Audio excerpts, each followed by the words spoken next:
You are useless, old man. You don't belong with the successful side of this family. Go sit in the back. The words hit Robert like a physical force. His worn hands trembled around the folded program, the paper crinkling in the silence. I said move. Claire Reeves stared at her lap, her jaw tight. She wanted to speak, but no words came out. Robert turned and walked down the aisle, the weight of dozens of curious, pitying stares pressing on his stooped shoulders. No one stopped him. Grandpa, what did Dad say to him? Noah's throat tightened as he watched his grandfather settle into a back row seat. Alone, Daniel leaned toward Claire, his voice a smug whisper. See? He knows his place. At the podium, Dean Thompson adjusted his notes, smiling warmly at the crowd. The graduation ceremony was moments away, but for Robert Hayes, the celebration had already been poisoned. Welcome, families and graduates. Today we celebrate not just achievement, but the extraordinary generosity that made it possible. An anonymous donor. From the back row, Robert Hayes listened, his heart a locked chest of secrets. Years earlier, he worked late into the night, a calculator and a stack of bills his only company. On weekends, he swung a hammer under a hot sun, sweat dripping onto fresh lumber. Evenings, he stood behind a grocery register, his smile hiding exhaustion. Each small deposit in his ledger was a silent promise to a grandson he loved, and each envelope he mailed held another piece of that promise, sent without a name. Now, Dean Thompson paused, his eyes sweeping the auditorium as if searching for the hidden giver. I believe that generous soul is sitting among us right now. Robert's breath caught. His hands clenched the program, knuckles white in the dim light. This donor funded 4 full scholarships, the new library wing, and every textbook for the past 3 years. The words landed deep in Robert's chest, but he held his gaze fixed forward, a statue of composure. Must be some rich businessman. Only the successful can afford that kind of charity. Claire shifted in her seat, her discomfort sharpening into something that looked like dread. Who could be so generous and so quiet about it? He never sought recognition, not even a plaque. He told me once, just let the students read. In the back row, Robert's hands trembled against his cane, but his expression held the stillness of a man who had long practiced silence. Sounds like a fool to me. If I gave that much, I'd want my name on the building. Claire's cheeks flushed, a slow burn creeping up her neck, but she couldn't find the words to silence her husband. Robert released a quiet breath. The secret still his own, a fragile shield against the ignorance in the front rows. Dean Thompson's scanning eyes froze on the back row, his face suddenly stripped of its practiced composure. And this donor, He's seen me. After all these years, he knows. A cold current shot down Robert's spine, locking every muscle into a brittle stillness. I believe I see someone in this hall today, someone who embodies the very spirit of giving that made this day possible. A tangled murmur swept through the crowd, heads swiveling, whispers igniting among the rows. What's he staring at back there? Probably some janitor who wandered in. Claire twisted in her seat, her eyes straining into the dimness beyond the families, her heartbeat unsteady. The dean looks like he's seen a ghost. Who is it? Robert felt the weight of 1,000 silent questions, his secret teetering on the edge of a single spoken name. He is a quiet man, modest, and he came to us wearing a simple blue shirt. A blue shirt, like the one Grandpa always wears. Half the men here wear blue shirts. It means nothing. Claire's hands went cold. She looked toward the back row, where her father's silhouette sat like a stone. He worked multiple jobs, denied himself new clothes and hot meals, all so someone else could have a future. Robert's old hands, calloused from decades of quiet labor, lay still on his lap, knuckles bone white. Noah twisted farther in his seat, his eyes straining toward the old man in the now familiar blue shirt. Number. It can't be. Dad has nothing. But what if? Daniel scoffed, but a thin line of sweat glistened at his temple, betraying his bravado. Robert felt the truth pressing against his ribs, a held breath ready to shatter the silence forever. This is absurd. Some poor old man in a blue shirt?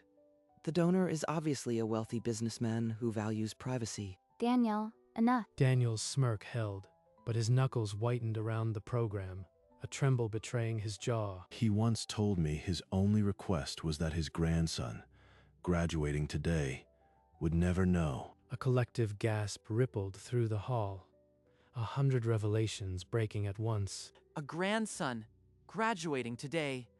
It could only be me, only Grandpa. In the back row, Robert closed his eyes, a single tear sliding down the weathered path of his cheek. Coincidence. There must be dozens of grandsons here. This proves nothing. Noah stopped listening, his gaze locked on his grandfather, the truth twisting like a blade in his chest. Robert felt the last wall of his silence crumbling. There was nowhere left to hide. I have carried this secret for years, but I cannot stay silent any longer.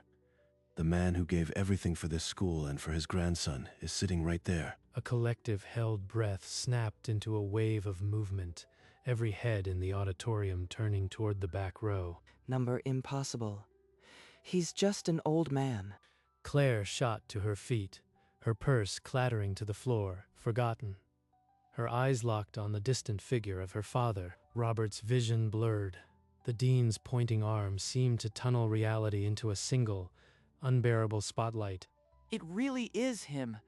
All this time, Grandpa was the one. The dean's arm remained extended, a trembling bridge between the stage and the back row, as the silence swelled. There's been a mistake.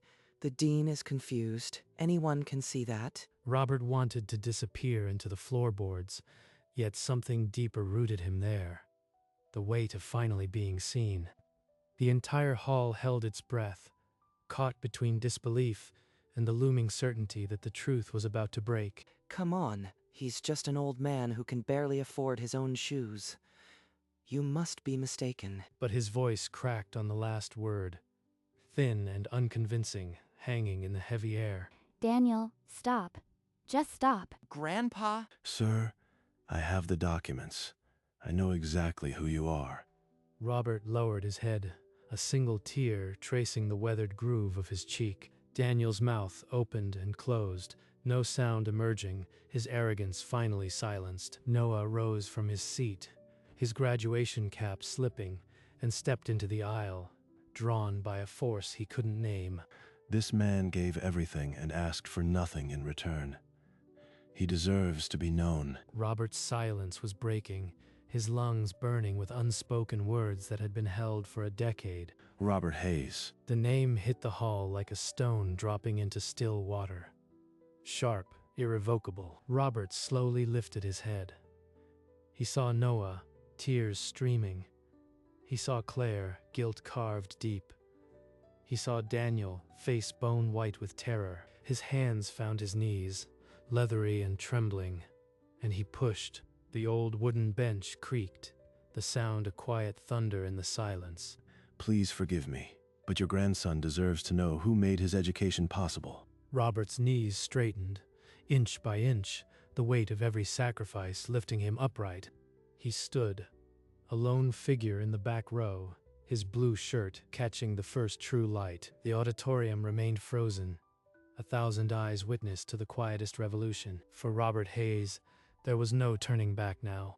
A rustle of whispers gave way to a tentative applause, rippling from the front rows to the back. Robert Hayes, please, come forward. Robert took a step, then another, each footfall a slow, deliberate drumbeat against the polished floor. Daniel sagged into his seat, his face a crumpled mask of disbelief and fury.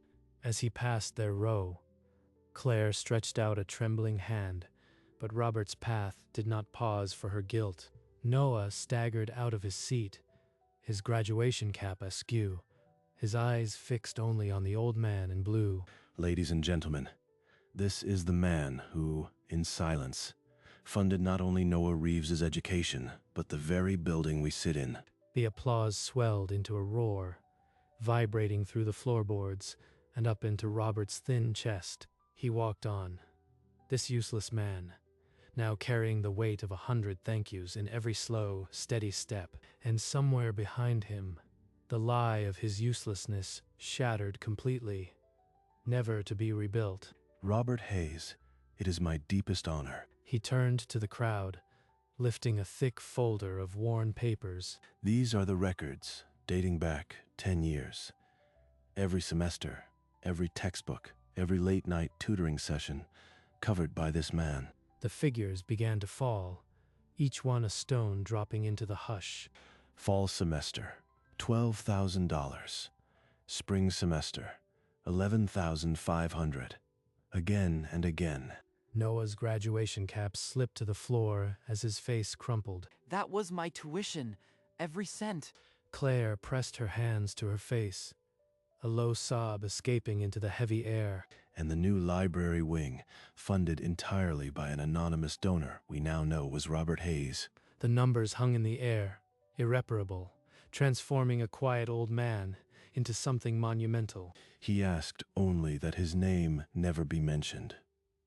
But I could not let this graduation pass without honoring him. A thunderous standing ovation erupted, the floor shaking with gratitude. Robert's eyes glistened, but he held himself still, a true shield of humility. Near Daniel, a woman's voice cut through the applause. You called him useless. Daniel flinched, his smirk now a distant memory, replaced by a blank mask of dread. Another parent turned. He funded a library, and you mocked him. The words circled like wolves, and Daniel could find no ally in the sea of glares. His chest tightened. The weight of his own arrogance pressed down unbearably. I am trapped. Everyone sees what I am. On stage, Robert stood humbled but finally seen, while Daniel's kingdom of pride crumbled to ash. Daniel's desperate gaze swept across the auditorium, seeking a single sympathetic face, but hundreds of cold stares answered him instead. He shot upright so violently that his chair toppled over with a splintering crack, the sound ripping through the tense silence like a gunshot. This is a lie. Daniel, please, just sit down. He threw his weight against the row, but shoulders locked together, turning him away like a wave against rock. Let me through. A burly father unfolded from his seat, planting himself in the aisle with a glare that brooked no argument. The man did not speak. His squared jaw and folded arms were verdict enough, his sentence final. I can't move. They're all against me. My own words have caged me. He was imprisoned by the very public he had scorned. His arrogance now a chain that tightened with every heartbeat. The dean stepped back, pressing the microphone into Robert's weathered palm with a solemn nod. Robert's calloused fingers curled around the metal, steadying themselves as the hall fell into a perfect, expectant quiet. I never wanted thanks. I just wanted Noah to have the chance I never did. He paused, the weight of decades pressing behind his eyes, and then let the memories spill out. The construction sites at dawn, the grocery shifts until midnight. I wore this same blue shirt because it was all I had that still fit. But his voice was not one of complaint. It held only the fierce, quiet pride of a man who had loved in secret. And I would do it all again. Every single shift. A dozen handkerchiefs lifted to damp eyes. The silence in the hall was now a shared sacred breath. The old man's hands, once strong enough to build and serve, now trembled only from the weight of being truly understood. Noah could stay still no longer. He shoved past his classmates, his graduation gown billowing as he sprinted down the aisle. I didn't know. I am so sorry, Grandpa. You never had to know.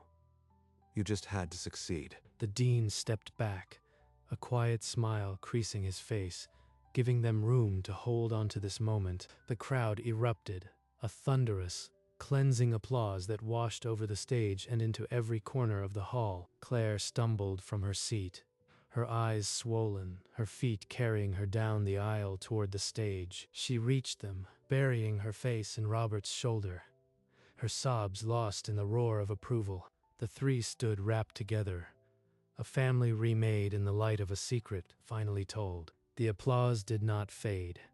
It swelled, a living testament to the quiet old man who had built this day. Far below, Daniel sat motionless, a prisoner in his own skin, his world reduced to ash and silence. On stage, the embrace held, and the crowd's roar became a shield one Daniel seized. He lunged through the gap, shoving a shoulder past the now distracted spectators who no longer guarded the aisle. No one noticed the empty chair he left behind, its vacancy a silent verdict swallowed by the celebration. And so, in recognition of this extraordinary humility, the institution will establish the Robert Hayes Scholarship in perpetuity. A fresh wave of applause crashed through the hall, carrying a name that would now be spoken in every future class. Robert looked out at the sea of faces, no longer the useless old man sent to the back, but the very heart of this occasion. Now, let us finish this ceremony for the graduates, the reason we are all here. The ceremony resumed, but the world had shifted. One man's silence had spoken louder than any speech. In the corridor, Daniel leaned against the cold wall, his breath shallow, clutching at his tie as if it strangled him. I have to get out of here. The procession of graduates resumed, each name called as Robert watched from a seat on stage, no longer the back row, but the place of honor. Noah Reeves crossed the stage, his handshake with the dean firmer than any other, a silent promise in his grip. The hall erupted one last time as tassels turned, and the celebration spilled through the doors into the sunlit afternoon. Outside, a cluster of reporters swarmed Robert, microphones thrust forward, but he raised a weathered hand, shaking his head gently. Today is for the graduates, not for me. The journalists hesitated, then retreated, leaving him in the care of his daughter, who had appeared at his elbow. Dad, I should have defended you. I am so sorry. You are here now. That's all that matters. She tucked her arm into his, and they walked together toward the parking lot, a family slowly mending, no longer looking back for a man who was not there. Daniel's luxury car was already gone, the only trace of him a faint mark on the asphalt, where he had fled. Noah stopped walking, his new diploma still clutched to his chest, and turned to face his grandfather. He lowered himself onto one knee, the sun catching the gold tassel of his cap. I graduated because of you. Everything I do to make you proud. You already have, Noah. You always have. Robert pulled him up, and they held each other, a lifetime of quiet love compressed into that single embrace. Claire stood a few steps behind, her hand pressed to her chest, tears carving clean lines through her makeup. Nearby parents who had witnessed the morning's cruelty exchanged looks and shook their heads in disbelief. One mother whispered to her companion, "He called him useless, and look at him now." The story would be on the front page by evening, but the true verdict had already been delivered. Robert and Noah walked on, arm in arm, the shame of the morning dissolving into the golden light of late afternoon. They reached the edge of the parking lot, where a lone figure leaned against an expensive car, his tie undone, his posture broken. They're coming. Maybe they'll stop. Claire's step faltered, a flicker of old habit pulling her toward him, but Robert's hand at her elbow was steady. He urged her forward without a word, and she obeyed, turning her face away. Noah walked past without so much as a glance, his diploma pressed against his chest like a shield. They reached the old sedan, and Claire opened the back door for her father, then took the wheel. The engine turned over, a quiet rumble that carried them away from the man who had called him useless. Daniel watched the car disappear, a figure dwarfed by his own emptiness, the weight of his choices finally landing. The next morning's newspaper would not feature a wealthy businessman. Its headline would honor a grandfather who gave everything, but for Robert, the reward had already been given, in the weight of his grandson's diploma and the sound of his daughter's voice saying, "You are here now." Weeks later, Robert sat in his modest living room, the evening light soft against the worn armchair. On the mantel sat a new frame, Noah in his graduation cap, beaming, his arm tight around his grandfather. His finger traced the glass, following the curve of a smile that had cost him everything and cost him nothing. Beside the frame lay a small stack of letters, but only one envelope had been opened. He unfolded the note, written in Noah's sharp hand. "Thanks, Grandpa. I'll makes, Grandpa. I'll make you proud. Love, Noah." You already have, son. You always have. He set the letter down. The house was quiet, but unlike the years before, it was not hollow. Outside, the neighborhood settled into dusk, and Robert let the stillness hold him like a long-awaited answer. The worn blue shirt hung on the chairback, no longer a mark of poverty, but a quiet testament to a battle won. For Robert Hayes, the label useless no longer applied. It never had. A knock at the door broke the quiet. Robert opened it to find Noah standing on the porch, a small wrapped box in his hands. I got my first paycheck from my new job. I wanted to buy you something. Robert's old fingers unwrapped the paper gently, revealing a light blue shirt, nearly identical to his own. For a moment, he could only stare, the fabric a mirror of decades of sacrifice. You shouldn't have, but I am glad you did. Noah insisted he wear it, and Robert disappeared briefly before returning in the fresh blue shirt, his laugh now full and easy. They sat down to a simple dinner Robert had prepared. Nothing grand, but the kitchen filled with easy conversation and the clatter of shared laughter. For the first time in years, the silence was replaced, not by noise but by life. And in that kitchen, the old man who was once called useless held more worth than any fortune could measure. After dinner, Noah hugged him at the door and drove away, the taillights of his car dissolving into the quiet dusk. Robert stood at the window, watching until the street was empty and the only light came from the setting sun. A new blue shirt. I've worn the same one for so long, I almost forgot what new feels like. The old one lay folded on the chair, a veteran now, retired with honor. His reflection in the glass showed an old man not diminished, but completed. Outside, the sunset painted the neighborhood in gold and amber, a quiet benediction over the modest houses. For a long moment, he simply breathed, the air no longer heavy with secrets he carried alone.